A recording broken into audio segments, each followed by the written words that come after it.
Los videojuegos de horror en épocas de antaño no eran muy populares como lo son hoy en día, pero sí existieron una gran cantidad de ellos, donde varios serían los máximos exponentes del género, pero lamentablemente hubo otros que quedarían en el olvido, a pesar de haber sido destacables en varios aspectos, donde incluso también se adelantarían a su época.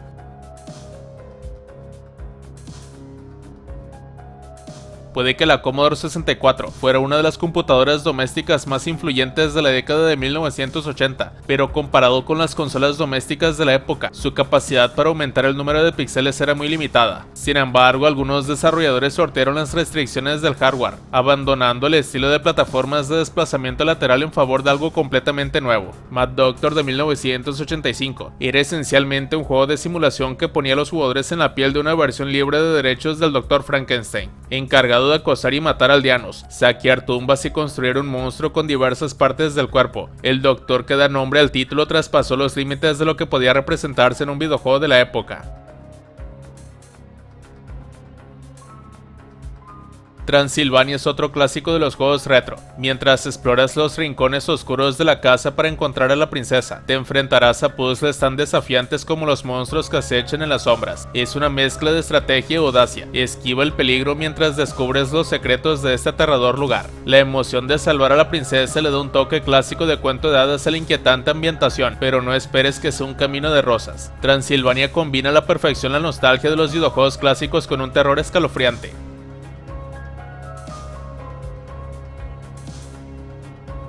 Desarrollado por un equipo de From Software previo a Dark Souls, que luchaba por consolidarse en el mercado norteamericano de videojuegos. Echo Knight es un peculiar juego de aventuras y puzzles, que se juega como un Luigi's Mansion en primera persona, sin el combate arcade que lo mantiene enganchado, con una narrativa peculiar en torno a espectros problemáticos y en ocasiones violentos. El jugador debe recolectar MacGuffins, conocidos como piezas astrales, completando diversas tareas proporcionadas por los fantasmas del juego. Sin duda es un juego peculiar, y no ha envejecido bien en absoluto, pero es una pieza interesante de la historia del terror para quienes les interesen.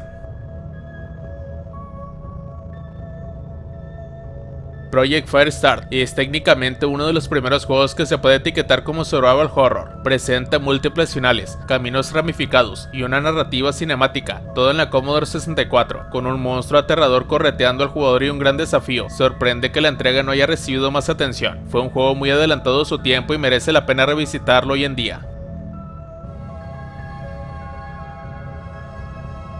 De no resultará desconocido para los latinoamericanos, ya que solo se lanzó en Japón y Europa. Es otro juego de aventuras de terror que prioriza los menús, pero a diferencia de Clock Tower, incluye combates. Los jugadores asumían el papel de Akira, un reportero que viajaba a una aldea misteriosa para investigar un misterio junto a su compañero. Los juegos de terror son de los mejores, y con un elemento RPG, puedes sumergirte en el miedo más que nunca. Aquí tienes los mejores. Los jugadores podían empezar a explorar zonas en primera persona, y luego viajar rápidamente a las principales ubicaciones mediante un menú. Había un hotel, por ejemplo, necesario para sobrevivir. Akira podía casarse, como lo indicaba el limitado cono de visión que sumergía a los jugadores dentro y fuera de la realidad. Sin duda tenía algunas ideas interesantes para un juego de terror de supervivencia temprano, junto con un doblaje inicial divertido, pero The Note no se convirtió inmediatamente en un clásico de todos los tiempos cuando se lanzó en 1997.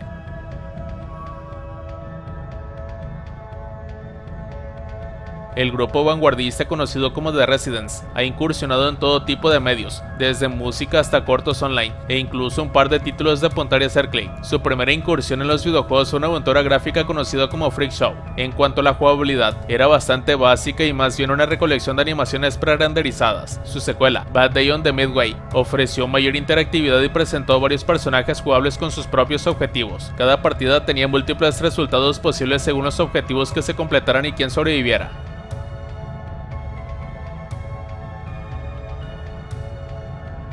En The Laser Ghost, este shooter con pistola de luz para 3 jugadores, en el que tú y tus amigos luchan contra diversas amenazas sobrenaturales. Es a todos los efectos un juego de los cazafantasmas. Claro, nunca es tan atrevido a usar ese nombre, pero con solo echarle un vistazo se confirma que sus desarrolladores sabían exactamente lo que hacían. Menos mal. Laser Ghost es el arcade multijugador de los cazafantasmas soñado que nunca habríamos tenido, con el debido respeto a The Real Ghostbuster de 1987, dejando a un lado los halagos. Tiene bastantes cosas a su favor. Incorpora con maestría conceptos de terror más inquietantes en sus brillantes niveles, que a menudo exhiben lo mejor de la creatividad visual de los arcades de los 90. House of the Dead es el único shooter de terror que rivaliza con su encanto.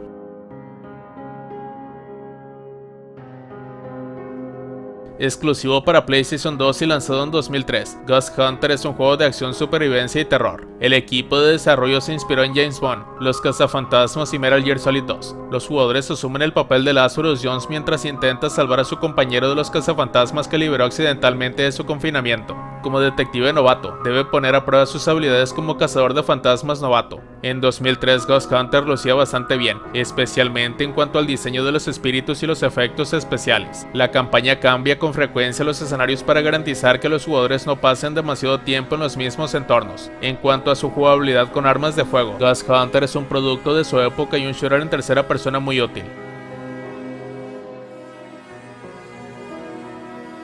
Sería difícil negar que el chupasangre de Transilvania es el símbolo de Halloween, y en este título de Intellivision te permite controlar al infame vampiro en persona. En Drácula, tu objetivo es aterrorizar a un pueblo atacando a los ciudadanos para obtener su sangre, mientras evita ser capturado por cazadores como un lobo blanco, un buitre y un guardia con estacas. Al caer la noche debes reunir fuerzas transformándote en murciélago y dándote un festín con los sabrosos habitantes del pueblo, quienes a su vez se convertirán en zombies que atacarán al guardia. El ataque nocturno de Drácula también incluye tocar a las puertas de víctimas desprevenidas que, afortunadamente, son lo suficientemente tontas como para abrir en medio de la noche. Sin embargo, para sobrevivir y ver otra noche, el jugador debe regresar para un merecido descanso en el ataúd antes del amanecer para curarse y dormir un poco. La oscura temática del juego, combinada con la inquietante quietud del pueblo por la noche, le da una sensación malrollera. No hay nada como la emoción de perseguir tu cena al amparo de la oscuridad.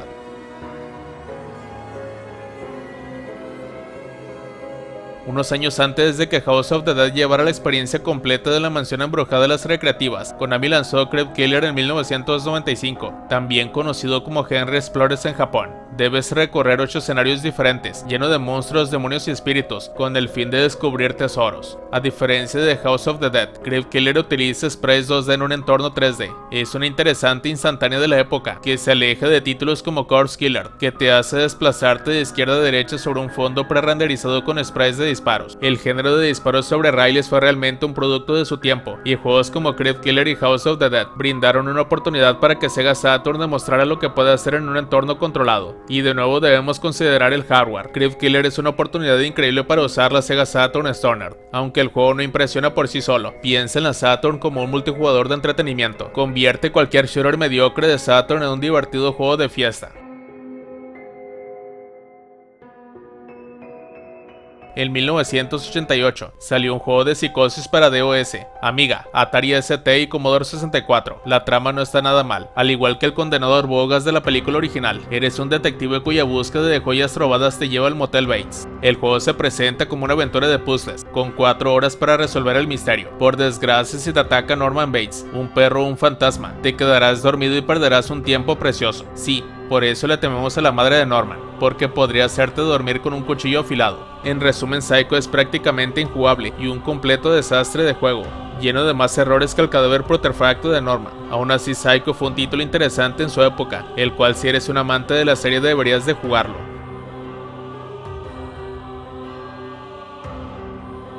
Conocido principalmente por contar con las voces de celebridades como David Duchovny y Marilyn Manson, Área 51 fue un peculiar juego de disparos en primera persona de ciencia ficción lanzado para PlayStation 2 y la Xbox original en 2005. Los jugadores asumen el papel de un soldado enviado a la instalación militar estadounidense del título tras una brecha de contención, y a partir de ahí la historia se descontrola rápidamente. A pesar de su peculiaridad, Área 51 es un shooter fantástico en una consola que no carecía de shooters fantásticos, aunque hoy en día se siente un poco tosco, y los gráficos en definición estándar se ven extremadamente anticuados. Sin duda vale la pena probarlo.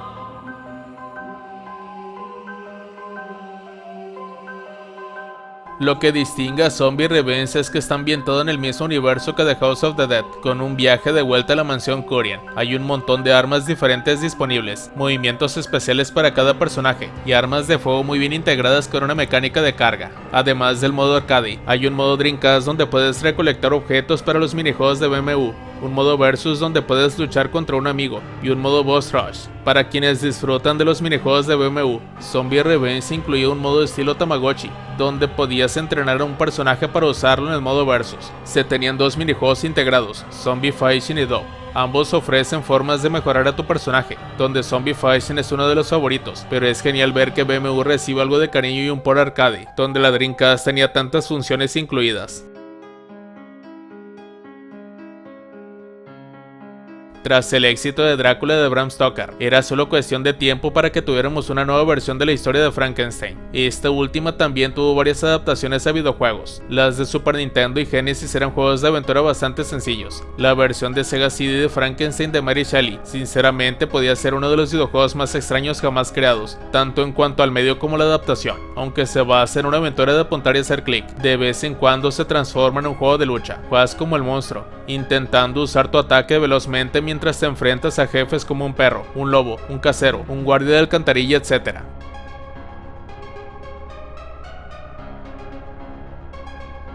Dirigido por el diseñador de efectos especiales de películas de terror Yoji Tani, quien aparece como Screaming Mad George en la portada del juego. Paranoia Escape es un lanzamiento exclusivo en Japón para la PlayStation original, que desafía la noción misma de lo que puede ser un juego de terror. Una aventura de pinball de terror en primera persona, Paranoia Escape reta a los jugadores a superar 9 etapas de un modo demoníaco ficticio mientras luchan contra enemigos y mantienen la bola, conocida en el juego como bola cerebral, con una jugabilidad propia de un arcade de los 80s e imágenes propias de un juego de Silent Hill. Paranoia Escape es realmente único.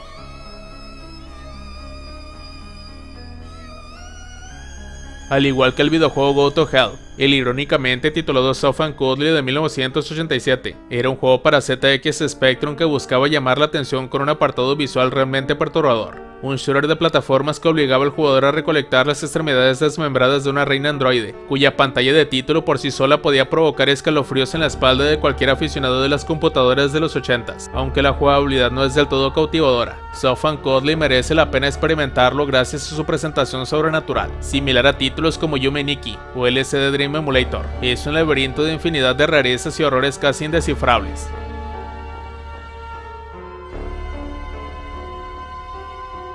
Para ser claros, la principal razón por la que Dr. Hauser ha caído en el olvido es porque se lanzó para 3DO, una consola que estaba prácticamente destinada al fracaso, y lo hizo de forma espectacular. Peor aún, solo se lanzó en Japón para esa consola. De lo contrario, podríamos hablar de este juego de terror de supervivencia en 3D con la misma reverencia que se reserva para innovadores del género como Alone in the Dark y Resident Evil. De hecho, con sus controles de tanque, cámaras fijas e interfaz de usuario, Dr. Hauser bien podría considerarse el eslabón perdido entre estos títulos. Aún así, presenta algunas ideas que no vimos en muchos títulos de terror de supervivencia posteriores. Si bien la naturaleza dolorosamente lenta de este juego y su énfasis en los puzzles complejos por encima del combate lo hacen difícil hoy en día, sin duda habría llegado a más gente si se hubiera lanzado globalmente en una consola más grande.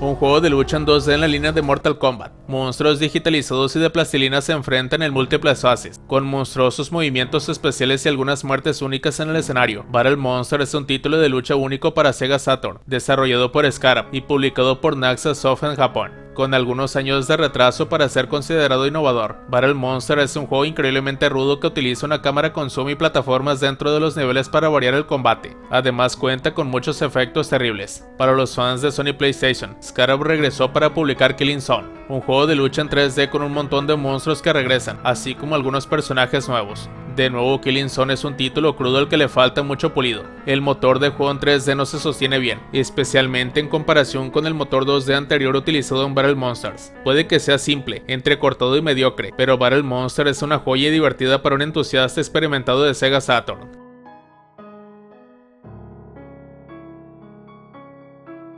La novela sonora de Spike Chunsoft para la Super Nintendo demuestra que una buena historia de fantasmas es difícil de superar. Banshee's Last Cry presenta su relato de terror con imágenes sencillas, palabras cuidadosamente seleccionadas y un potente paisaje sonoro. Este misterio de asesinato en una estación de esquí te mantendrá en vilo hasta el último minuto. Por supuesto, morirás muchas veces en el camino. Las muchas y excelentes novelas visuales de terror que disfrutamos hoy en día siguen los pasos de este juego. El único lanzamiento oficial en inglés fue para móviles y lamentablemente ya no está disponible.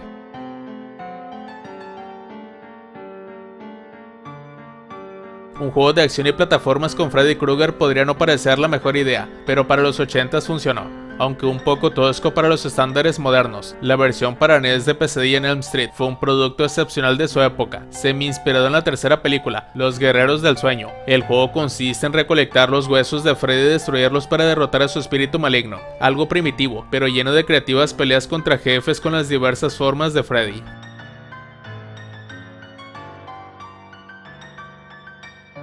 Parte del atractivo del terror reside en enfrentarse y superar obstáculos abrumadores. Sin embargo, es aún más emocionante y desafiante cuando no tienes forma de defenderte, que es a lo que tendrás que enfrentarte en Hell Knight. La historia en sí misma trata sobre la vida en un mundo subterráneo llamado La Maya, acosado por ocultistas y un monstruo retorcido conocido como el Híbrido. La mayor parte de la jugabilidad se desarrolla en primera persona, con algunos puzzles ligeros de apuntar y hacer clic. Lo que convierte el juego en una pesadilla es que ni siquiera puedes derrotar a nada, como mucho puedes aturdir a los enemigos momentáneamente. También tendrás que ser extremadamente cuidadoso, pensando no solo en tu propia seguridad. Si tus aliados son atacados, desaparecen para siempre, lo que afectará a los finales que experimentes.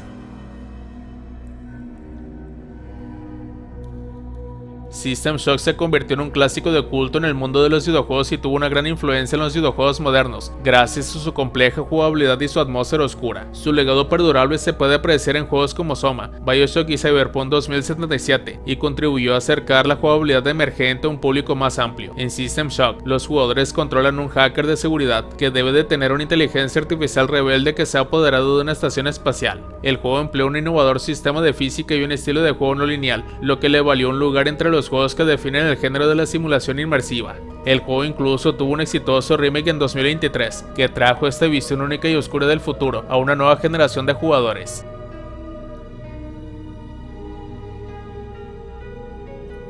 Y hasta aquí finalizamos con el contenido. ¿A ti qué te parecieron estos videojuegos de horror clásicos? ¿Cuáles de esos se te hicieron los más infravalorados?